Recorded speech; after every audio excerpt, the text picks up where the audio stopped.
Wilayah Nusantara, terutama Pulau Jawa, telah lama menjadi salah satu pusat kajian tentang kehidupan purba di dunia. Hingga kini, para ahli terus berupaya menguak keberagaman kehidupan purba di Pulau Jawa lewat berbagai pencarian dan kajian fosil dan jejak arkeologis lainnya. Pada bulan Januari 2024 lalu, misalnya, para ahli menemukan fosil gajah purba di kawasan situs Purbakala Pati Ayam Kudus, Jawa Tengah.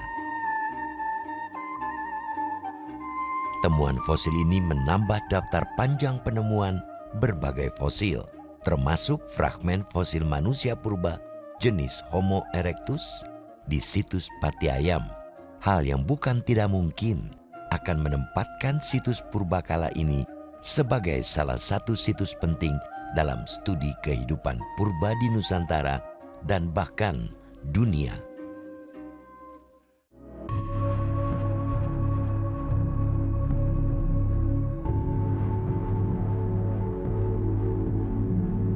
Kajian tentang keberadaan kehidupan purba di Nusantara telah muncul sejak lebih dari 100 tahun lalu.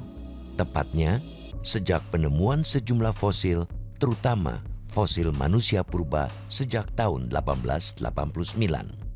Dan baru-baru ini, tepatnya pada Januari 2024 lalu, sejumlah peneliti menemukan sebuah fosil gajah purba jenis Elephas yang diperkirakan berumur antara 800.000 hingga 120.000 tahun di kawasan situs Purbakala Pati Ayam Kudus, Jawa Tengah. Tim Center for Prehistory and Austronesian Studies atau CPAS menemukan fosil Elephas pada hari ke-11 penggalian fosil di satu titik di koordinat Ngasinan di Bukit Slumprit yang masuk kawasan situs Pati Ayam. Kalau dari usia relatif ya, bukan usia absolut, kita masih bisa memperkirakan sih sebenarnya dari Elephas tersebut mungkin sekitar di kala Pleistosen Tengah. Paling tidak umurnya dari situs Pati Ayam itu sudah ada kronologi absolut, itu sekitar 800.000 tahun yang lalu. Mungkin Elephas ini berada di kisaran umur 800.000 sampai ya setidaknya sekitar 400.000. Fosil yang diperkirakan berasal dari kala Pleistosen Tengah atau antara 800.000 hingga 120.000 tahun yang lalu ini ditemukan usai penggalian sedalam lebih dari 2 meter sebelum akhirnya lokasi ekskavasi ditutup kembali. Bagian fosil Elephas yang ditemukan sudah sekitar 30% dari perkiraan seluruh tubuh Elephas. Para peneliti meyakini fosil Elephas yang ditemukan diperkirakan merupakan fosil utuh dari individu Elephas yang mati di tempat di mana fosil ditemukan. Itu yang masih mengarah, yang mungkin bagian dari tulang tulang vertebrae ke atas itu mengarah ke lahannya Pak Sanusi yang belum kita buka sama sekali. Dan yang menarik lagi di bagian depan itu yang sepertinya kita mengharap itu adalah gadingnya, itu makin ke bawah dan terus gitu. Dan kalau kita perkirakan itu kemarin kita minta dibebaskan tanahnya itu 15 kali 15 meter.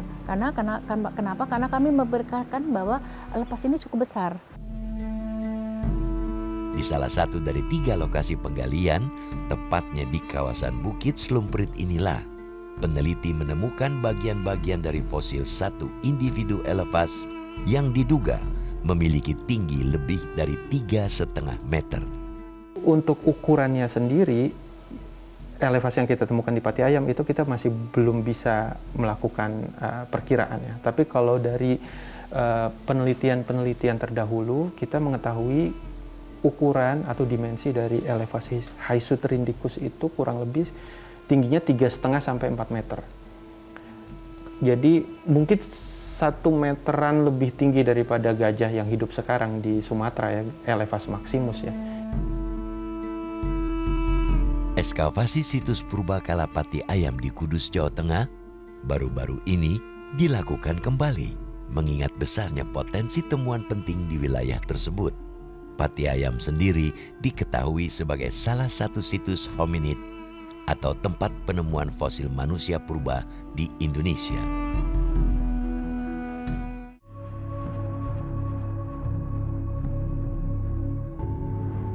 Dalam penggalian fosil di situs Pati Ayam Januari 2024 lalu, tim peneliti dibagi menjadi 3 kelompok di 3 lokasi. Berdasarkan hasil penelitian di 3 lokasi tersebut, terkubur banyak fosil. Penemuan titik lokasi ini berdasarkan temuan warga yang menggarap lahan di lokasi situs Pati Ayam. Temuan fosil elefas di situs Pati Ayam Januari 2024 lalu menambah daftar panjang penemuan fosil berbagai binatang purba yang pernah ditemukan di situs purba kala ini. Penemuan fosil elefas ini juga kian melengkapi informasi terkait gambaran alam purba pada kala Pleistosen Tengah, terutama di kawasan situs Pati Ayam. Elepas ya, salah satu jenis gajah yang hidup di zaman purba. Sebelumnya sudah ditemukan jenis lain yang disebut stegodon. Nah, dengan penemuan jenis yang satu ini artinya kita semakin diperkaya pengetahuan tentang dunia hewan yang hidup di zaman purba di Pati Ayam itu. Kita bisa melihat adanya kesinambungan kondisi lingkungan yang dapat memberikan sumber makanan kepada manusia purba. Jadi tidak ada perubahan lingkungan yang drastis pada waktu itu, sehingga ketika elepas atau gajah purba itu datang, mereka mendapatkan bahan-bahan makanan yang tersedia di lingkungan sekitarnya. Jauh sebelum penemuan fosil elefas, di kawasan Bukit Slumprit Januari 2024 lalu, penemuan fosil di kawasan situs Pati Ayam sudah kerap terjadi dan bahkan telah menarik perhatian para intelektual sejak akhir abad ke-19. Penemuan dan studi tentang temuan fosil di Pati Ayam mulai mendapat perhatian setelah pada tahun 1857, Raden Saleh, seorang intelektual sekaligus pelukis naturalis ternama, dan Franz William Junghun, seorang naturalis berinisiatif, mengumpulkan dan mempelajari fosil-fosil vertebrata yang mereka temukan di Gunung Pati Ayam dan lereng Pegunungan Kendeng. Penemuan fosil-fosil hewan bertulang belakang atau vertebrata oleh Raden Saleh dan Junghun ini cukup mengherankan masyarakat setempat. Masyarakat yang saat itu belum terbiasa melihat fosil tulang berukuran besar menyebut fosil-fosil itu sebagai balung buto atau tulang raksasa. Jadi dulu sebelum warga tahu itu fosil, taunya balung buto, Mas. Jadi warga sering menemukan itu balung-balung atau tulang-tulang yang memang di luar akal sehat. Contoh yang temuan tahun 1982 itu ditemukan tadi di bawah Gadu Lindung itu gading sepanjang 2,5 meter. Pada tahun 1890-an, seorang dokter anatomi yang terobsesi menemukan fosil manusia purba bernama Eugene Dubois menugaskan Kopral Anthony de Winter dan Gerardus Kriele untuk mengumpulkan fosil dan mencari arah penyebaran fosil di Pegunungan Pati Ayam. Karena banyak mengalami hambatan, 2 tentara kenil ini hanya mendapatkan sedikit fosil. Pada tahun-tahun selanjutnya, beberapa penelitian seperti penelitian arkeologis, paleontologis, dan geologis dilakukan di situs Pati Ayam. Pada penelitian yang dilakukan Van Es, pada tahun 1931 misalnya, ditemukan 9 jenis sisa fosil hewan vertebrata. Saat wilayah Indonesia berada di bawah pendudukan militer Jepang pada tahun 1942 hingga 1945, dan berlanjut dengan Perang Kemerdekaan Indonesia, penelitian di situs Pati Ayam terhenti. Baru pada tahun 1978, Sartono dan Zaim melakukan penelitian di Pati Ayam untuk melengkapi temuan Face. Dalam penelitian ini, Sartono dan Zaim menemukan 17 spesies vertebrata serta fragmen fosil sisa Homo erectus. Dari temuan penting berupa sebuah gigi premolar dan fragmen tengkorak ini, para ahli berpendapat bahwa manusia purba Pati Ayam secara kronologis dapat disejajarkan dengan manusia purba Sangiran, khususnya dari formasi Kabuh. Penelitian terdahulu ya, itu menemukan fragmen tengkorak Homo erectus. Jadi keberadaan Homo erectus itu sudah jelas di Pati Ayam.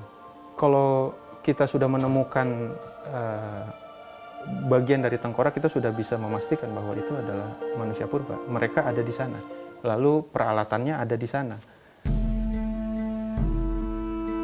Berdasarkan hasil penelitian geologis yang dilakukan Sartono dan Zaim, diketahui bahwa sifat batuan situs Pati Ayam tidak jauh berbeda dengan batuan dari Kubah Sangiran. Kesimpulan ini didasarkan pada hasil pengamatan litologis, yaitu dari warna satuan batuan pada kedua daerah. Selain itu, ditinjau dari temuan fosil fauna vertebratanya. Temuan antara situs Pati Ayam dan situs Sangiran tidak begitu jauh berbeda. Pada prinsipnya sama ya. Mulai dari awal pembentukan daratan di Sangiran dan Pati Ayam itu terjadi kurang lebih bersamaan, artinya pada kala yang sama. Misalkan di Sangiran, material sedimentasi yang ada di situ berupa lempung berwarna biru yang para ahli menyebutnya sebagai formasi Kalibeng. Nah, di Pati Ayam juga seperti itu. Ketika masih laut, material pengendapannya adalah lempung biru yang disebut dengan formasi Jambe. Kemudian lagi ada Kabuh di Sangiran dan ada Slumprit di Pati Ayam. Melengkapi penelitian-penelitian yang sudah ada, pada tahun 1981, 1982, dan 1983, Truman Simanjuntak juga melakukan penelitian lanjutan dan ekskavasi di sejumlah kawasan di Pati Ayam. Saat itu, Truman Simanjuntak antara lain melakukan penelitian arkeologis di sepanjang aliran sungai Kalibolang dan Kaliampo. Namun, dalam penelitian ini tidak berhasil ditemukan sisa-sisa artefak batu. Pada tahun-tahun berikutnya, penelitian-penelitian geologis dan arkeologis juga pernah dilakukan kembali, namun pada umumnya hanya menghasilkan temuan fosil vertebrata. Setelah cukup lama hilang dari publikasi, pada tahun 2005, Balai Arkeologi Yogyakarta yang dipimpin Siswanto mengadakan penelitian di Pati Ayam. Penelitian saat ini difokuskan untuk memperoleh kejelasan posisi secara stratigrafis, keragaman fauna, serta sebaran fosil-fosil fauna dari kala Pleistosen di situs tersebut. Pada tahun 2007, dalam penelitian lanjutan di situs Pati Ayam, para peneliti Balai Arkeologi Yogyakarta menemukan jejak-jejak budaya manusia purba setelah ditemukannya perkakas batu berupa batu serpih, kapak genggam, serut, dan kapak perimbas. Temuan sejumlah perkakas batu dan temuan fosil-fosil dari kala Pleistosen di Pati Ayam semakin menguatkan pendapat terkait keberadaan manusia purba jenis Homo erectus di situs Pati Ayam pada kala Pleistosen Tengah. Jadi Pulau Jawa semenjak terbentuknya itu sudah mulai didatangi oleh binatang dan udah banyak kehidupan yang berlangsung gitu ya. Nah, di Pati Ayam bukan pengecualian gitu. Jadi dihuni oleh binatang, dihuni oleh manusia purba, dan mereka bertahan hidup di sana. Mereka berburu, mereka mengembangkan peralatan. Ya Ya, ya sama seperti kehidupan manusia modern sekarang, kita ada aktivitas untuk bertahan hidup.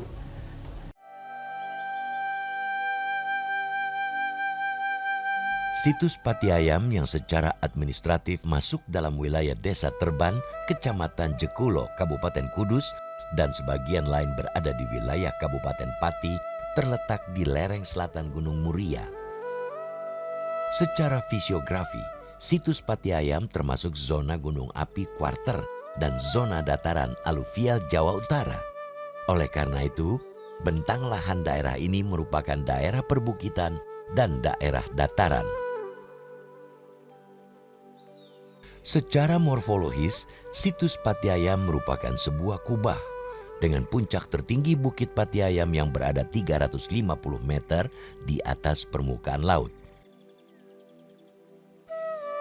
Menurut sejumlah studi, pada masa lalu, tepatnya pada masa interglasial atau ketika suhu bumi menghangat dan es mencair, kawasan Gunung Muria dan Kubah Patiayam yang pada masa glasial tergabung dengan Pulau Jawa, pernah terisolir dari Pulau Jawa dan terpisahkan oleh lautan dangkal.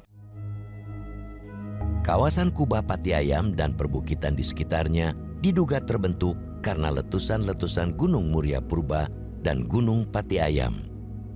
Berdasarkan analisis para peneliti, fosil-fosil hewan dan manusia purba yang ditemukan di situs Purbakala Patiayam merupakan hasil perubahan lingkungan yang diakibatkan dua sebab. Pertama, akibat perubahan alami dari laut menjadi daratan. Kedua, karena letusan gunung berapi. Hal ini misalnya ditunjukkan dengan bukti penemuan fosil individu gajah purba jenis Stegodon trigonocephalus dalam kondisi hampir utuh di Bukit Slumprit pada tahun 2008, serta penemuan fosil gajah purba jenis Elepas di kawasan Bukit Slumprit pada Januari 2024 lalu. Kita punya beberapa situs ya di Pulau Jawa di mana kita menemukan jejak-jejak kehidupan pada masa Pleistosen Tengah, di mana pada saat itu banyak sekali manusia purba ya hidup. Di Patiayam istimewanya adalah kita menemukan satu lapisan di mana temuan itu masih terjaga di dalam konteks kesatuannya, sama seperti Elevas yang kita temukan. Terkait banyaknya temuan fosil di kawasan situs Patiayam, sejumlah ahli berpendapat bahwa temuan-temuan fosil itu sangat dimungkinkan karena berbagai kekhasan kawasan situs ini. Salah satunya kondisi stratigrafis atau komposisi dan lapisan tanah daerah Kubah Patiayam yang sangat kaya dan unik. Keunikan stratigrafi ini merupakan hasil sedimentasi maupun aktivitas vulkanik Gunung Patiayam dan Gunung Muria di zaman purba. Temuan yang ada di situs Patiayam itu berasal dari formasi Slumprit atau formasi Kancilan yang lebih tua lagi. Masing-masing daerah di sana itu punya singkapan atau punya ya bisa kita sebut deposit lah ya, singkapan ya, material yang berasal dari kronologi yang berbeda-beda. Saat ini, berbagai fosil yang pernah ditemukan di situs Patiayam dan berbagai temuan arkeologis terkait lainnya bisa disaksikan di Museum Purbakala Patiayam yang berlokasi di Kudus, Jawa Tengah. Museum Purbakala Patiayam juga menyimpan sekitar 10.000 fosil berbagai bagian binatang purba, di mana sebagian besar fosil-fosil ini merupakan fosil temuan masyarakat di wilayah situs Patiayam. Sejauh ini, di situs Patiayam telah ditemukan ribuan fosil dari 17 spesies hewan, mulai hewan laut, rawa, dan darat.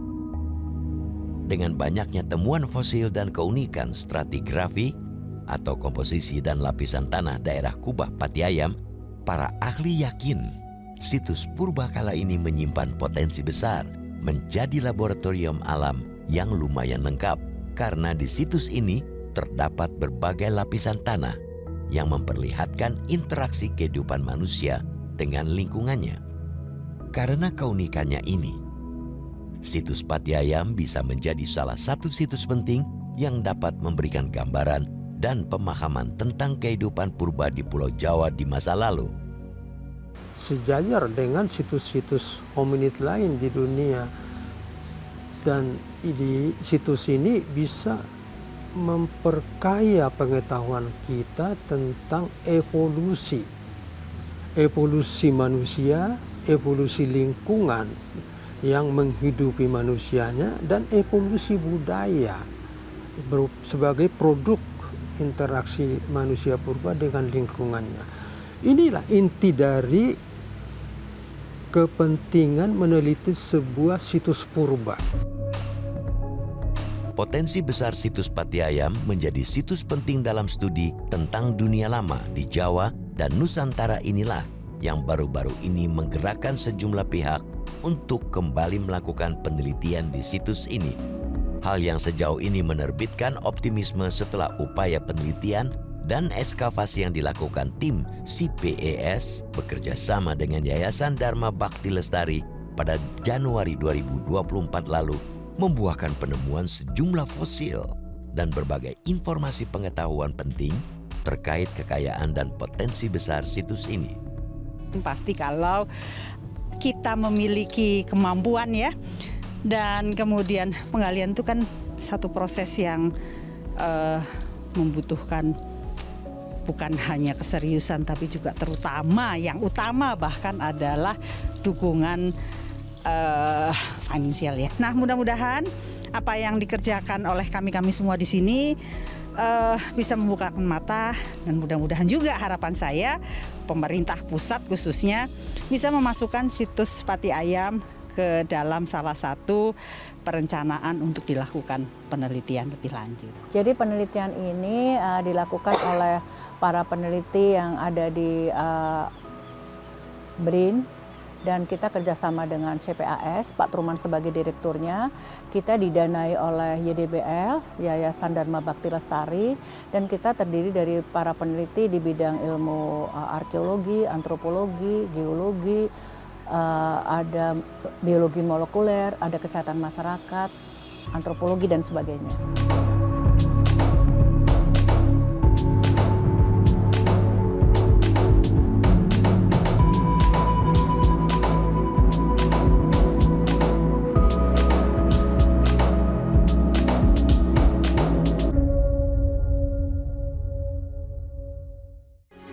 Metro TV. Jelajahi cara baru mendapatkan informasi. Download Metro TV Extend sekarang.